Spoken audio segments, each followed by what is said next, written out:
I've been a fan of this team for 40 plus fucking years.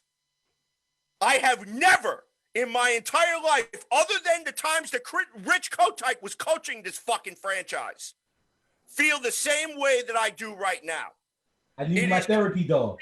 And utterly fucking unacceptable. And if you are a Jet fan and you are not mad by the product that you're watching every single Sunday, I question your sanity at this point. I really do. And to talk all about that, I want to introduce our three guests, which everyone sees on the screen. Ladies and gentlemen, first we'll start from the Ain't Easy Being Green podcast. I'd like to welcome to the show Mr. Michael Lagaris and Mr. Keith Farrell. What's going on? Thanks for having us, CJ. What's up, guys? Happy to be here. Not happy with the Jets, but happy to chop it up with you guys.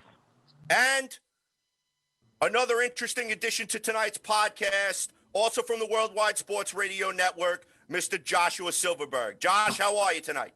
Hi, guys. CJ, Kevin, nice to talk to you guys. Welcome, everybody here. Listen, CJ and I have been talking about doing this the last week or so, and goodness, I thought it would be better than today.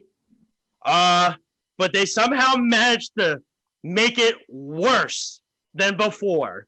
They did a sequel to make it worse. They managed it. So it's crazy. It's so much to talk about. And I actually had to take I had a headache before when I was watching the game. I had a massive migraine, so I actually had to take aspirin because I couldn't watch this crap anymore. Yeah. I was baking cookies. I had to take a mental health break today. Like literally, I had to turn it off. I need to do something else just for a minute. Let's change the smells. Let's change the sight. Let's have a better outcome here than what atrocity we saw in the field today, man. Oh my God, it was so bad, so bad. So, all right. So basically, let me paint the picture for anyone who did not get to watch the game. New York Jets lose to the Indianapolis Colts today, 36-7, in a complete, utter disaster. Sam Darnold, 3 interceptions on the day, 2 of them run back for pick sixes. Okay, another one in the end zone in which potentially could have tied the game for the New York Jets. In a game in which the first half, the offense actually moved the ball. We actually started to see a Lawrence Cager appearance. We started to see a little bit of LaMichael Pirine, but not enough. Okay. And Jackson's got some music in the background for us, which is always... Yeah, that's my mom calling to check on me. She's got you on suicide watch so far. Look, she knows my mom's a Jets fan, man. So I know she's calling right now to just to make sure that I'm not jumping off of something right now because she knows. Right, it's the truth. And I mean, like right now, another thing too, all right? Sam Darnold finished the day 17 for 29, 168 yards, 1 touchdown to Braxton Berrios, a tremendous play in the first quarter, which I was like, holy cow. And I mean, it was reminiscent to the play that he made the following week against the San Francisco 49ers in garbage time. It was still a beautiful throw. And Darnold improvising and using his legs. Okay? But Phillip Rivers basically put on a clinic today, joined the 60,000 yards club or whatever the fuck he joined. Okay? Probably broke whatever statistical records or whatever shit that he needed to do against the New York Jets, as always, because we just have to be that team. We have to be that team that always has to be attached to some sort of fucked up part of history. Okay? So now Phillip Rivers finished the day 17-21, 217 yards. He averaged 10.3 yards per play, and he had a passing touchdown. 3 quarters. Okay, for 3 quarters. Yeah. Because basically there was no reason for him to play the fourth quarter. That's why they put Jacoby Brissett in. Okay, as soon as it became 31-7, there was no reason for him to be up there. Okay? So, nevertheless, I digress. Frank Gore, 15 carries for 57 yards. LaMichael Pirine, modest day, 7 carries for 24 yards. Completely underutilized. Sam Darnold had 5 carries for 20 yards. Kalen Ballage, 2 carries for 8 yards. What the fuck is he on this roster for? He led the team in receptions, didn't he? Or targets or something like that? Who's this guy? Yeah, he had the most targets. You know what he led the team in? He led the team in picking his ass on the fucking bench. He's an Adam Gase guy from Miami. So, Oh, that's what they do. That's what he does, Gase. He picks and plugs guys from his old teams, and he puts them in the offense more than anybody. And what's funny is he picks up guys from his old offense that wasn't good, Fuck. gets them onto our team where they're also not good. Yeah, could you pick up? So thanks a lot. Could you pick up Jarvis Landry or somebody, please? Right? Pick Hey, up a we good don't- guy. We don't need Kalen Ballage, who is sitting at home doing nothing besides playing Madden. Go. Right. They tried to trade for him. He failed it. They want to pick him up anyway, and he sucks. What's the point? Yeah, that's true. Listen, if Adam Gase isn't fired, man, I mean, seriously, I don't want to get too far ahead of this, but if Adam Gase isn't fired like ASAP, what are we doing? Here's the bright spot for today, okay? As if there was any bright spots, okay? I mean, obviously, Braxton Berrios catching his second touchdown in successive weeks, okay? Lawrence Cager, 2 catches for 35 yards. That was promising, Yeah. okay? And, you know, also frustrating as well because they didn't try to get him to board. Although on the second of Darnold's 3 interceptions of the day, the defense kind of maybe looked a little bit like man. He was trying to hit Lawrence Cager in the corner of the end zone, and Xavier Rhodes made a hell of a play on the ball. Thought that he was out of position. He tracked the ball and he was able to intercept it. However, if he doesn't intercept that ball, yeah, it's probably a touchdown for Cager right there. So, you know, we sit up here week after week after week, and we talk about the complete shit show that we have to watch on Sundays. And it's getting to the point where it's not getting fun anymore. It's getting apathetic. Okay? But if Adam Gase is now fired, whether he's fired today, whether he's fired tomorrow, whether he's fired at halftime on Thursday's game, so at some point this week, you got to tell this son of a bitch to take a walk because he's not the answer. The players have clearly quit on him. CJ, before this game, I was talking with Keith, and I was like, you know what, man? I'm going to be okay either way because if the Jets lose, that's one more step towards Adam Gase getting fired. If they win, then, you know, we got to see Sam or somebody do well. And, you know, I didn't think I was going to walk away from the game like low. And I'm at my lowest, I think, since that 93, 94 season when we were 1-15 with Rich Kotite when I was a kid. I mean, this is darkness like I've never experienced before. And we all know that Gase is supposed to be gone. We knew that. And we've all united and we understand that agenda. But today, Sam is not good, dude. And I'm sorry, and I know that may hurt people. The fact is that the very first game in year 3 against the Bills, he looked terrible. Yet last week, he didn't do anything until garbage time. Yeah. And this week, he starts off with a pick 6, which was his fault that he sailed, bad throw.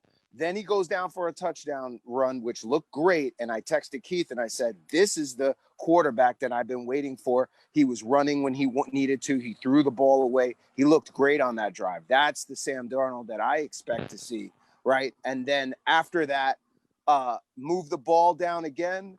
And that second interception, he did not see Xavier Rhodes. Xavier Rhodes circled back and picked him off.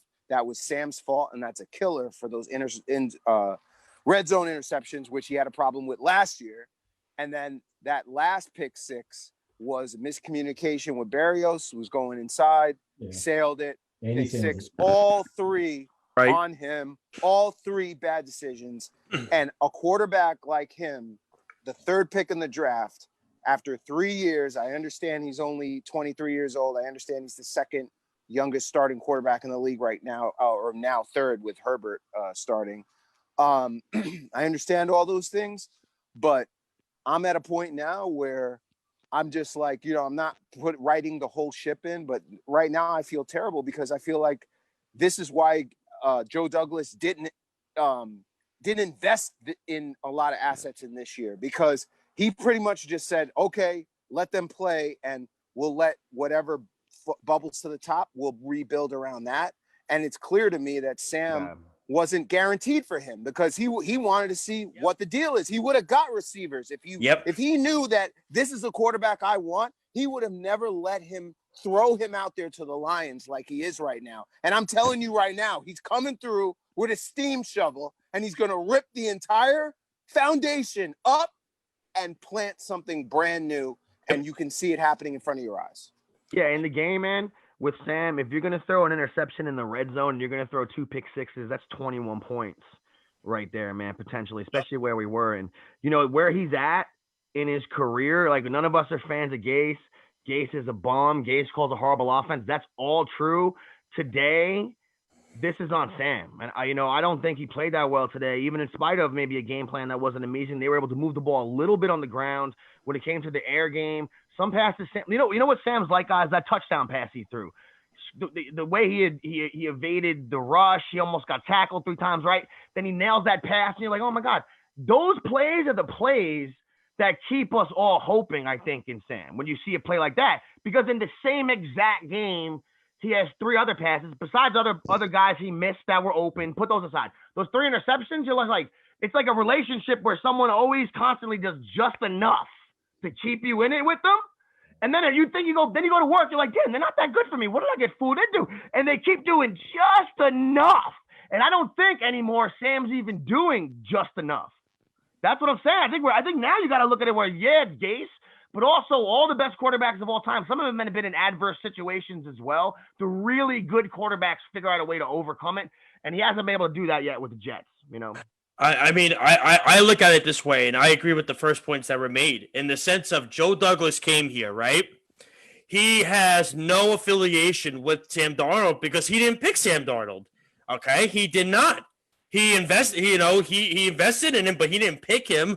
What if the thought process throughout the whole thing was, okay, let's see how it is, see where we go from here. Whatever works, we'll keep. Whatever doesn't, we'll move on from.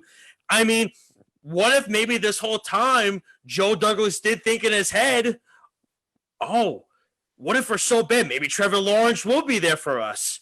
Maybe we do go that route and I start to get Trevor Lawrence some weapons. Maybe. Here's the thing. You got to let, and look, we all know Adam Gase is not going to be here after this year. We know that.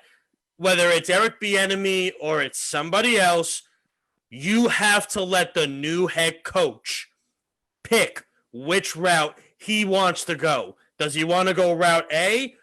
If they have the number 1 pick, I want to take Trevor Lawrence and build around him. Or do I want to go route B?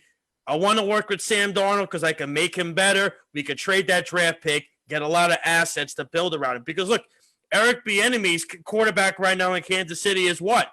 It's Patrick Mahomes. A lot of people are saying Trevor Lawrence is almost close to Patrick Mahomes. Maybe Bieniemy wants to go the route of working with Trevor Lawrence, maybe because he feels more comfortable that route. I don't know, but I think you got to let the new head coach pick the way it is. And that's why I don't think Joe Douglas has invested enough, like you guys were saying, in Sam Darnold's offense, because I think Joe Douglas probably feels, I don't know if I want to spend my cap space on a kid I don't think is going to be here as the future quarterback of this team anyway. So why am I going to do this? And I'm not saying Sam doesn't deserve the chance, but I mean, has Sam, I think you see the confidence and the isms on the sideline. Dude, he's shot with his confidence. I gotta jump in because this is part of the reason why we have you guys on the show, because there is phenomenal insight. There's, kind of mature, respectable, kind of thought process on this. And, I kind of want to grab a few pieces of everything that everyone said, because first and foremost, Joe Douglas isn't really on the same time frame that everybody else is on as far as his decision-making is concerned. We know that.